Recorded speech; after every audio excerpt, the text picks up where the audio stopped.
Hi, welcome to another episode of Lost and Founder. This is episode 5, and I'm thrilled to be speaking to you again for the fifth consecutive week. So thank you for sticking with me, and I hope you've enjoyed the previous episodes. Thanks again to everybody who's given me feedback and listened along. It means the world to me.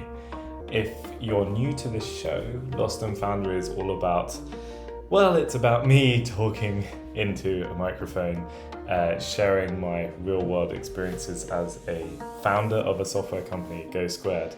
And hopefully it's helpful for other people. It seems to be helping other people so far, at least in a tiny way. And the journey of being a founder can often be very lonely. Even as a co-founder, it can be very lonely. So I want you to know you're not alone, and I hope you enjoy today's show.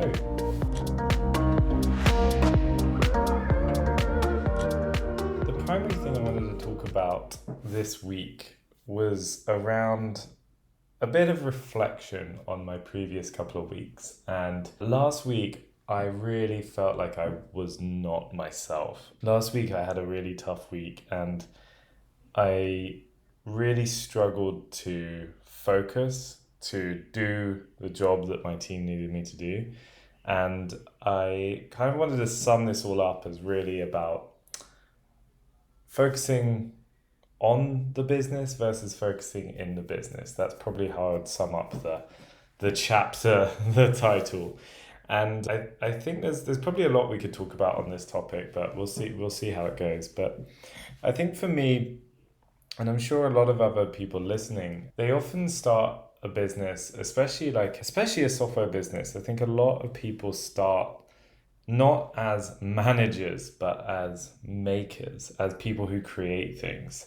So for me, I would class myself more as a designer than anything. I love designing things. I'm very happy when I'm using tools like Sketch or Adobe Illustrator or Figma, and I'll happily waste away my hours designing things and creating things. And when we started Go Squared as a 3, that was very much, we were all makers. So JT was an exceptional programmer, as was Jeff, and I should say they are exceptional programmers. And as a 3, we made a good team because we could build stuff, which is kind of helpful when you're trying to make software. And that was really advantageous until you start adding people to the team. And then I think for a lot of people, they find actually it's not about making anymore. It's about also working with other people and collaborating. And you get into this difficult phase of trying to balance how much time to spend making versus managing others. And I think for me, this is something I continue to struggle with, because I think at a certain size of team, you still do need to be in that maker mode a little bit of time. But, as you grow, as you become tens or hundreds of people, obviously the people running those companies, there's less and less time to be spent making, and you've got a lot of people to be managing, or you've got a lot of leadership and guidance to be giving. And I think I find myself sometimes, plugging the gaps on the team. We're still a relatively small team, so I sometimes find myself naturally falling into some of those roles I once did much more. So various design responsibilities, or writing responsibilities, or jumping on various calls with various people, like customers and potential customers, or handling the odd support ticket. And thankfully now we have a fantastic team that handles the vast majority of those things, but there's always things that fall through the cracks. And I think last week for me, I fell down a bit of a rabbit hole on this and ended up spending too much of my time in that maker mode. And I don't know how much to blame external factors. Like last week in London, it was an absolute scorcher, and it was extremely hard to focus. I think everyone found it difficult. Anyone who doesn't live in London will know how poorly prepared most of us in London are for extreme weather that happens every year. So either extreme sunshine or extreme snow. But I think last week that certainly affected my mood and my ability to be 100%.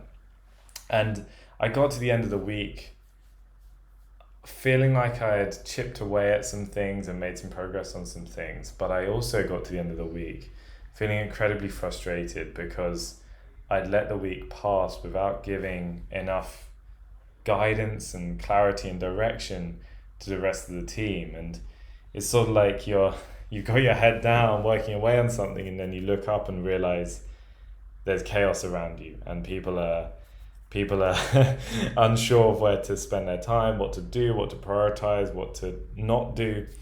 And I think for me, getting to the end of the week, I took the weekend to reflect on it, and I said to myself, I can't let that happen again. Like, if you want to go, what's that phrase, that quote? If you want to go fast, go alone. If you want to go far, go together. And I really felt that I'd missed an opportunity or dropped the ball last week. And I tried to start this week with a lot more intention. One of the things I actually try to do when I'm falling into the trap of too much doing versus guiding and leading is I have a little sketchbook, like notebook, by my computer on my desk, and I try to write. You're gonna think this is cheesy, of course you are, but you're listening, so hopefully you'll roll with it. I write various phrases to give me some advice or keep me on the straight and narrow when I'm struggling.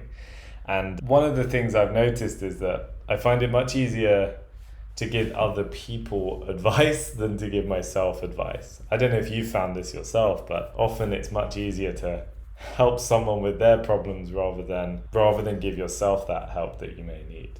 And so one of the things I've written down is just a question: what would James the CEO do?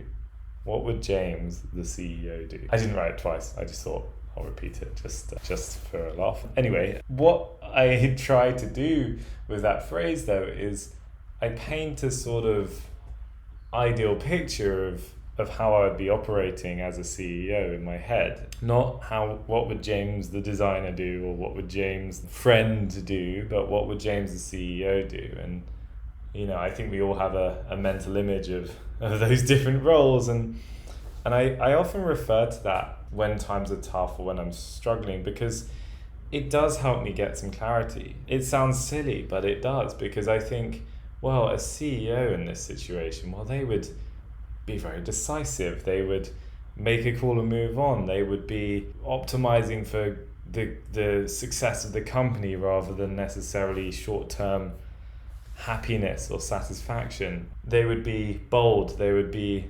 inspiring. They would be guiding people. They would be helping their team achieve what they need.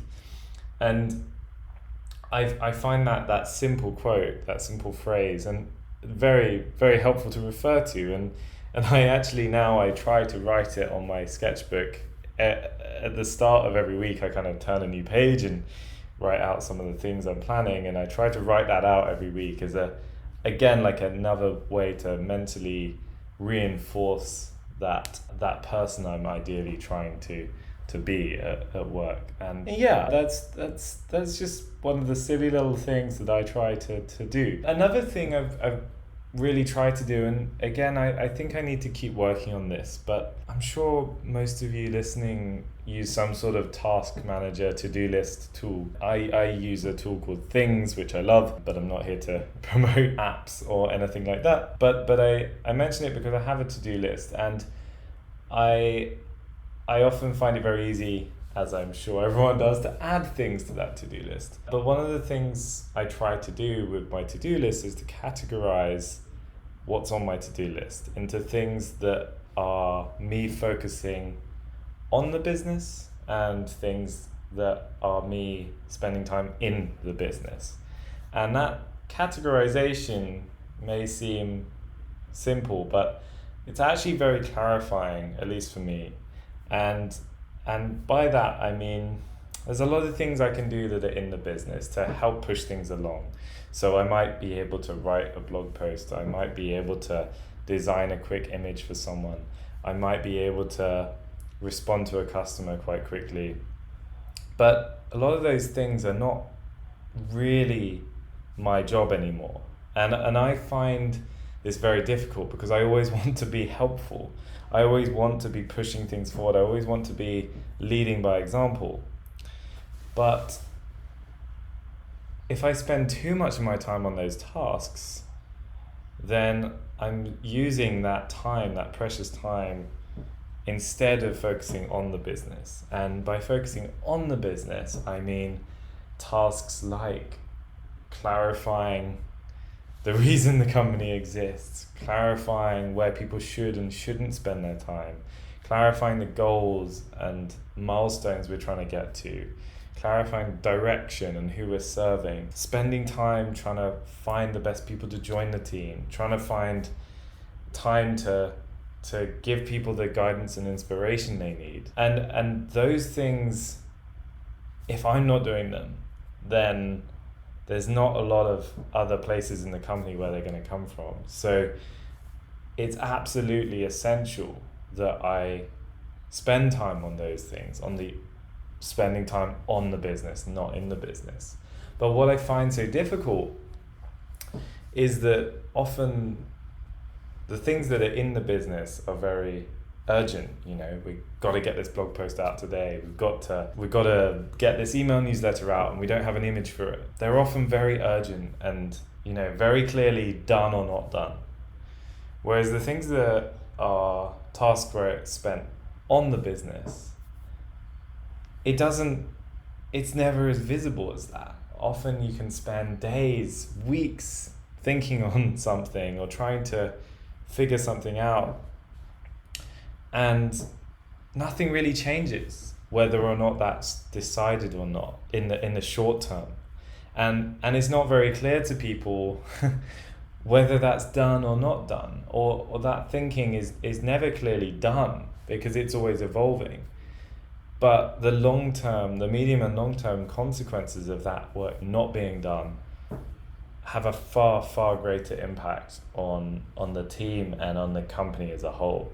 And I think I just try to keep reminding myself of that because, as a founder, as a CEO, like, those are the things that if I'm not doing them, then they're not getting done. And if they're not getting done, then the company is essentially rudderless. It's like a ship without a captain at the wheel. And so trying to keep myself doing those things takes constant restraint and self-discipline to avoid getting sucked into the day-to-day and to keep focused on the most important but not necessarily most urgent tasks. There's one article I think that might be of interest to people. I would assume maybe some of you have read it before, but there's a chap called Paul Graham who started Y Combinator, a very famous angel investment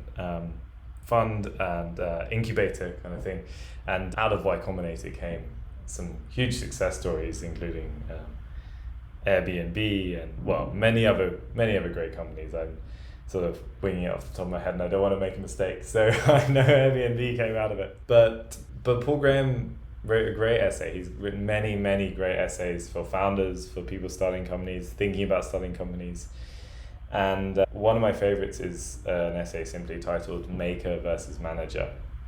And in that he shares a lot of thinking on how you can split up your schedule and try to balance your time between those two very different skill sets and disciplines. So if I had to say one piece of advice, or I don't know, a couple of pieces of advice or action steps from this episode, I would just say try to divide out the tasks you have for what's working in the business versus what's working on the business, and try to remind yourself that what's important is really urgent and what's urgent is really important.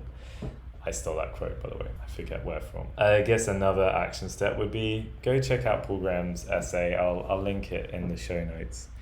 And finally, I think don't be too hard on yourself.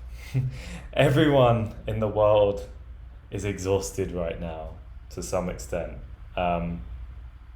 Everyone has had over a year of being in a totally different environment, trying to get used to things, and we all have off days, we all have off weeks, and just stick with it, and don't be too hard on yourself.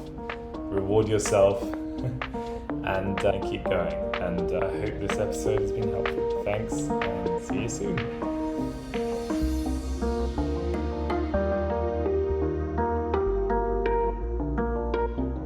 Thanks for listening to episode 5 of Lost and Founder. It means the world to have you listening along, and I hope you'll join me for many more episodes to come. If you've got any feedback on this episode, I always want to hear it, whether it's simply it was great, or it was awful, it was the worst thing I've ever heard, or James, you should get a better microphone. Yes, I know, I'm going to get one soon. I didn't want to over-invest in something before I knew people would be interested in it. So I hope you can put up with my audio quality for the time being, but I will address it soon, I promise. And yeah, I just want to say thanks again for tuning in, and hopefully you will join me for future episodes. Thanks to everyone for listening, and see you next time. Cheers.